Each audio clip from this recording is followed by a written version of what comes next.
चलिए सबसे पहले बात करते हैं ईरान के विद्रोह की। ईरान में विद्रोह की आग काबू से बाहर होती दिख रही है। दिसंबर के आखिरी हफ्ते में महंगाई और भ्रष्टाचार के खिलाफ शुरू हुआ आक्रोश अब क्रांति की शक्ल ले चुका है। कुछ वेस्टर्न मीडिया के हवाले से कहा जा रहा है कि इस प्रदर्शन में अब तक 12,000 से अधिक लोगों को खामनेई सरकार ने मार दिया है। यानी ईरान में नरसंहार इस वक्त जारी है। प्रदर्शनकारियों को देखते ही गोली मार देने के आदेश दिए गए हैं। शूट एट साइट के इस ऑर्डर के बाद प्रदर्शनकारी निकल तो रहे हैं, लेकिन हिंसा का शिकार हो रहे हैं। वेस्टर्न मीडिया यह दावा कर रहा है कि ईरान में जारी प्रदर्शन में अब तक 12,000 से अधिक लोग मारे जा चुके हैं। यानी कि ईरान में लाशों की ढेर बिछ गए, लाशों का अंबार लग गया। सरकारी दमन, गोलियां, गिरफ्तारियां, कोई भी दबाव इस क्रांति को रोक नहीं पा रही। ईरान एक ऐसे क्रांति के बीचों बीच खड़ा है जो पूरे मिडिल ईस्ट का नक्शा बदलने की ताकत रखता है। हालात ऐसे हैं कि इस आंदोलन की तुलना 1979 के इस्लामिक क्रांति से होने लगी। फर्क सिर्फ इतना है कि तब क्रांति सत्ता बदलने के लिए थी और खुमैनी को वापस लाने के लिए थी। लेकिन आज की ये जो क्रांति ईरान में आप देख रहे हैं, ये उसी 1979 वाली सरकार को उखाड़ फेंकने के लिए। और ये कोई अचानक भड़की आग नहीं है, बरसों से सुलगती नाराजगी का विस्फोटक नतीजा है, जिसमें महंगाई है, बेरोजगारी है, भ्रष्टाचार है, पानी की कमी है, बिजली की कमी है और लोगों की आजादी पर इस्लामिक कानून के नाम पर पहरा है। हर दिल में गुस्सा है और वही गुस्सा अब सड़क पर उबल रहा है। सोशल मीडिया, व्हाट्सएप, टेलीग्राम और एक्स जैसे प्लेटफॉर्म पर फैला यह विद्रोह हर गली, हर मोहल्ले और हर शहर तक पहुंच गया है, जहां कोई नेतृत्व नहीं है, कोई पार्टी नहीं है, बल्कि हर नागरिक ईरान का इस क्रांति को लीड कर रहा है। इसलिए वहां की आर्मी को सड़क पर उतार दिया गया, क्योंकि यह विद्रोह का जो दौर है वो अपने चरम पर है। प्रदर्शनकारियों पर गोलियां चलाई जा रही हैं, लेकिन फिर भी प्रदर्शनकारी झुकने को तैयार नहीं है। लड़ाई आर पार की कर दी गई है। ईरान की राजधानी तेहरान की तस्वीर देखिए जरा, आप इस नारेबाजी को भी सुनिए कि गुस्सा किस कदर वहां की सरकार के खिलाफ लोगों के अंदर भर गया है।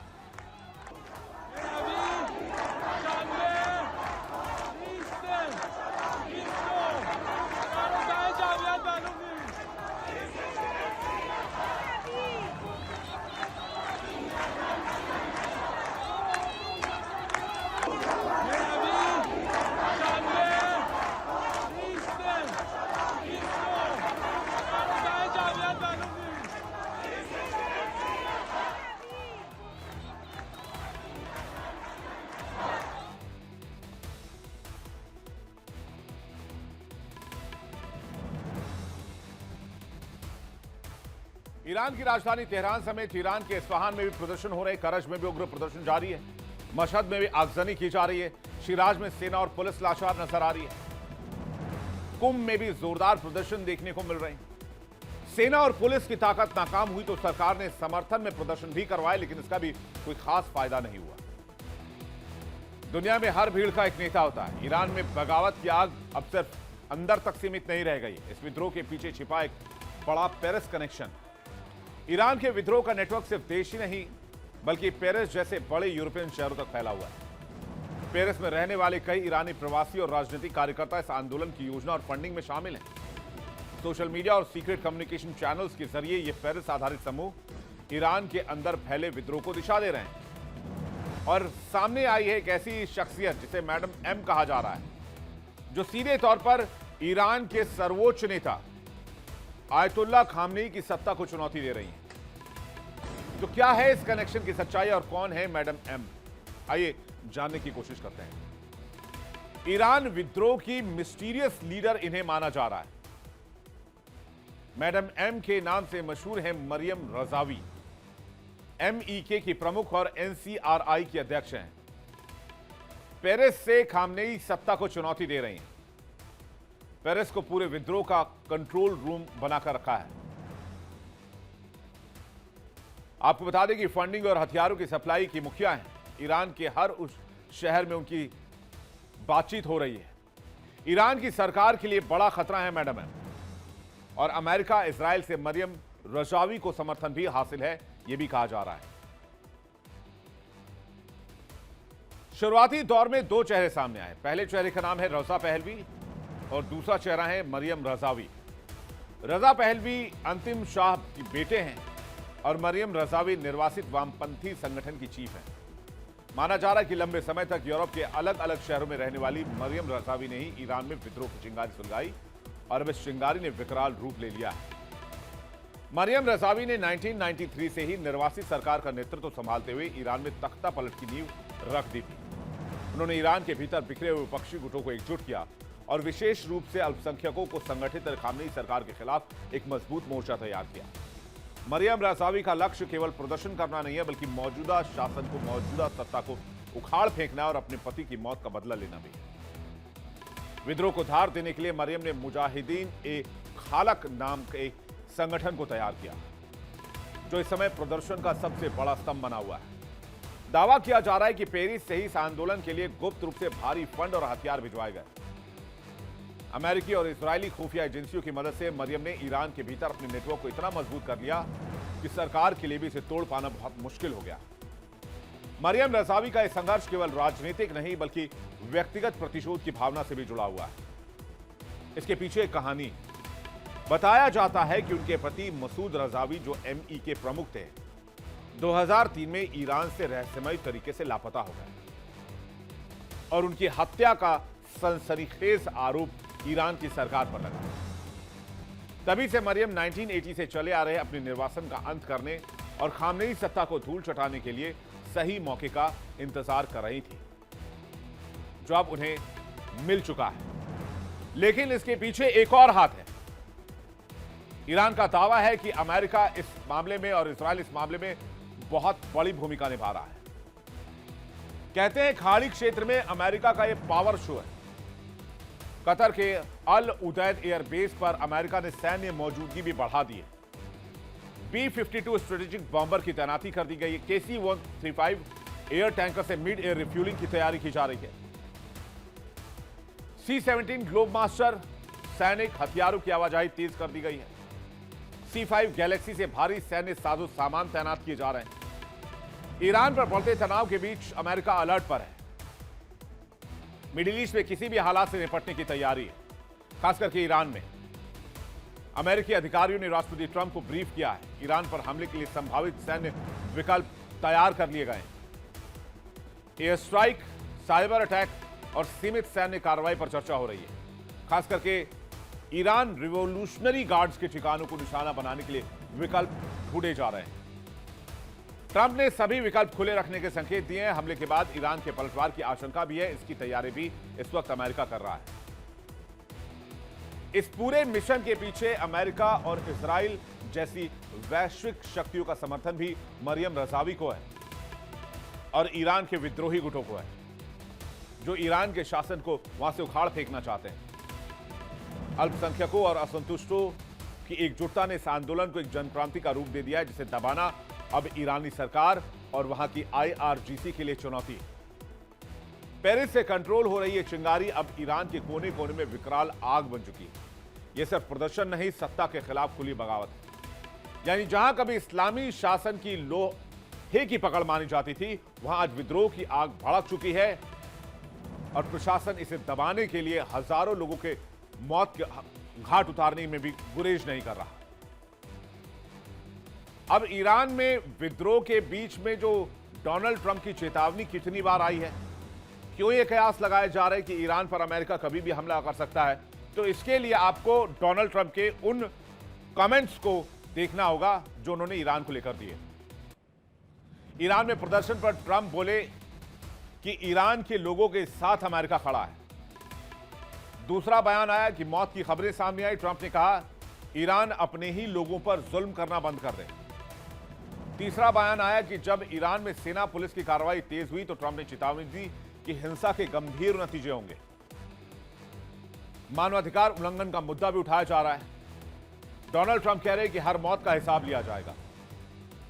ट्रंप की सीधी वार्निंग है, दुनिया देख रही है, अमेरिका नजरें बनाए हुए है। ईरान में चल रहे खूनी प्रदर्शनों पर अमेरिका के राष्ट्रपति डोनाल्ड ट्रंप का सख्त संदेश सामने आया है। क्या कहा है डोनाल्ड ट्रंप ने, आपको सुनवाते हैं।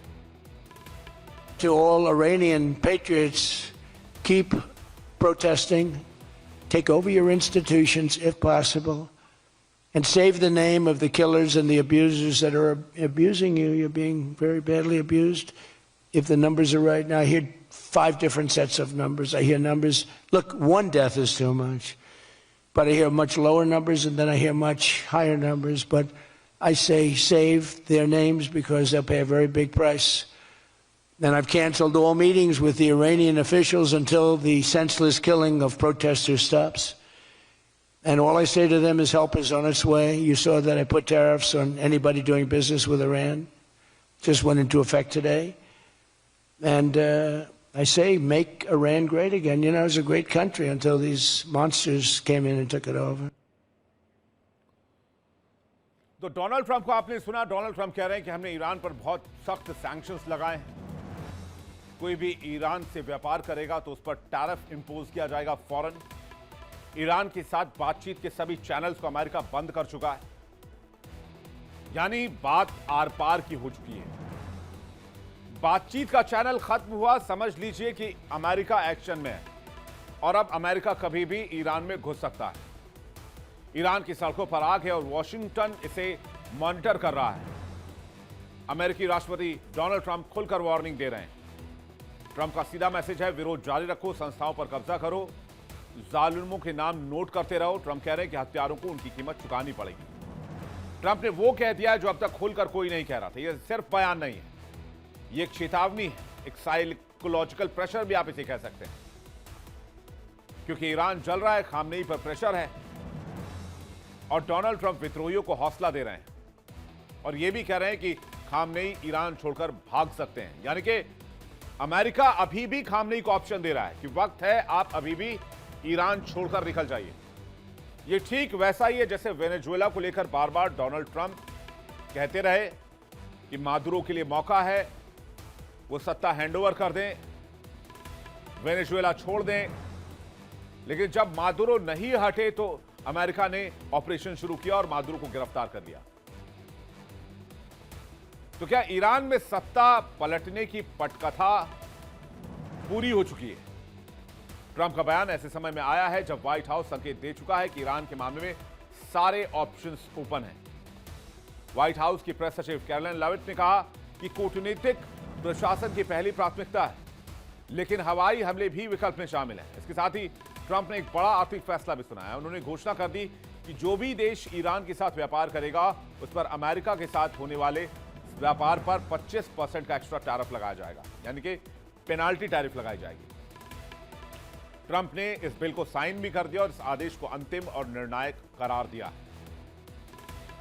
लेकिन ईरान से भी एक खबर है। 26 साल के प्रदर्शनकारी इरफान सुल्तानी को फांसी दिए जाने की आशंका है और इसने ईरान के अंदर तनाव और बढ़ा दिया है।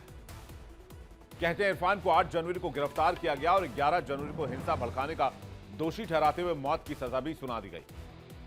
अमेरिकी राष्ट्रपति डोनाल्ड ट्रंप ने साफ कहा है कि अगर ईरान ने प्रदर्शनकारियों को फांसी देना शुरू किया तो अमेरिका कड़ा जवाब देगा। लेकिन सवाल है कि अमेरिका अभी भी सीधी कार्रवाई कर पाएगा? विशेषज्ञ मानते हैं कि जवाब उनका यह है कि यह इतना आसान नहीं है। कैसे? क्योंकि ईरान के पास कुछ ऐसे मिसाइल्स हैं जिसको काउंटर करने के लिए अमेरिका अभी तैयारी कर रहा है। ईरान वेनेजुएला नहीं है। ईरान का सुरक्षा तंत्र, मिसाइल जो है, वहां के हथियार जो है बहुत मजबूत हैं। यहां सत्ता सिर्फ सरकार के हाथ में नहीं है, बल्कि मजबूत सैन्य और वैचारिक ढांचे पर टिकी है, जिसे बाहर से लाना मुश्किल है। IRGC की ताकत अच्छी है। ईरान की इस्लामिक रेवोल्यूशनरी गार्ड कॉर्प्स के पास 1.5 लाख से ज्यादा प्रशिक्षित जवान हैं जो किसी भी हमले का तुरंत जवाब देने में सक्षम है। अलग अलग सैन्य यूनिट्स हैं। उनके पास अपनी एयरफोर्स, नेवी, मिसाइल यूनिट और साइबर आर्मी भी है, जो अमेरिका के लिए बड़ी चुनौती है। अमेरिका ने हमला किया तो पलटवार होगा। विशेषज्ञ मानते हैं कि अमेरिका अगर हमला करता है तो ईरान चुप नहीं बैठेगा, जवाबी कार्रवाई करेगा। मिडिल ईस्ट में अमेरिका के बेसिस को निशाना बनाएगा, इजराइल को निशाना बनाएगा। तो एक साथ निर्णायक हमला मुश्किल है। ईरान के सैनिक ठिकाने पूरे देश में फैले हैं, उन पर एक साथ ऐसे स्ट्राइक करना जिससे कि ईरान लगभग पंगु हो जाए, यह मुमकिन ही नहीं है। इसराइल और अमेरिकी बेस निशाने पर आ जाएंगे। जवाबी कार्रवाई में ईरान, इसराइल और मिडिल ईस्ट में मौजूद अमेरिकी सैन्य ठिकानों को निशाना बनाएगा। अंदरूनी विरोध पर असर होगा। अगर सीधी जंग शुरू होती है तो ईरान के भीतर चल रहे विरोध प्रदर्शन कमजोर हो सकते हैं, क्योंकि सरकार के पक्ष में राष्ट्रवाद का माहौल बनेगा और ईरान डायरेक्ट वॉर में आ जाएगा। लंबी और महंगी हो सकती है लड़ाई। अमेरिका पहले ही कई मोर्चों पर उलझा हुआ है। ईरान के साथ जंग अगर लंबी चली तो यह महंगी हो सकती है और राजनीतिक तौर पर नुकसानदेह साबित हो सकती है। ग्राउंड ट्रूप्स तो भेजा ही नहीं जा सकते, बहुत जोखिम भरा। ईरान में अमेरिकी सैनिक उतारना वॉशिंगटन से एक बड़ा राजनीतिक और सैन्य जोखिम होगा, जिसका घरेलू विरोध भी हो सकता है। और 10वां मुद्दा पॉइंट, ट्रंप का वोट बैंक। सीधी सैन्य कार्रवाई से ट्रंप के समर्थक नाराज हो सकते हैं, जो विदेशों में चल रहे युद्ध के खिलाफ रहे हैं। कुल जमा बात यह है कि अमेरिका के कड़े बयान के बावजूद ईरान पर सीधी कार्रवाई करना अभी जटिल है और एक जोखिम भरा फैसला हो सकता है। लेकिन इसके साथ साथ ईरान के वो 5 बड़े हथियार भी देख लीजिए जो अमेरिका की टेंशन है कि अगर अमेरिका ईरान को घुस के मारता है तो फिर इन 5 हथियारों से भी ईरान को के 5 हथियारों से अमेरिका को सामना करना पड़ेगा। Shahab 3 ballistic missile range 2000 kilometre है। इससे इसराइल और मिडिल ईस्ट के अमेरिकी बेसिस निशाने पर आ जाएंगे। सेजिल मिसाइल है, सॉलिड फ्यूल से चलता है, 2000 से 2500 किलोमीटर रेंज है। लॉन्च में समय कम लगता है, इंटरसेप्ट करना मुश्किल है। फतेह 110, जिसे जुल्फकार भी कहते हैं, यह शॉर्ट रेंज प्रिसिजन मिसाइल है। इससे अमेरिकी बेसिस को निशाने पर रखा गया है। इसकी स्ट्राइक में हाई एक्यूरेसी पाई जाती है। शाहिद 136 कामिकाज़ी ड्रोन सस्ता लेकिन बहुत घातक है। झुंड में हमला करता है। एग्जाम्पल हमने देखा था इसराइल ईरान वॉर के दरमियान। रूस यूक्रेन युद्ध में भी इसको इस्तेमाल किया गया। IRGC navy plus fast attack boats. Hormuz strait में इसका दबदबा है, स्वॉर्म अटैक स्ट्रेटजी को फॉलो करता है। दिसंबर के अंत में शुरू हुए ये विरोध प्रदर्शन ईरान के 187 शहरों तक फैल चुके हैं, जहां 606 से अधिक स्थानों पर प्रदर्शन दर्ज किए गए। यह आंदोलन ईरान के इतिहास में 1979 के बाद सबसे बड़े आंदोलन के तौर पर देखा जा रहा है। अंतर्राष्ट्रीय प्रतिक्रिया इस मुद्दे पर बटी हुई है। कुछ देश विदेशी हस्तक्षेप से प्रेरित अशांति बता रहे हैं, जबकि पश्चिमी देश और मानवाधिकार संगठन ईरानी सरकार पर आरोप लगा रहे हैं अत्यधिक हिंसा के। कई इंटरनेशनल चैनल्स हैं, मीडिया हैं, जो इसे मानवाधिकार संकट भी करार दे रहे हैं।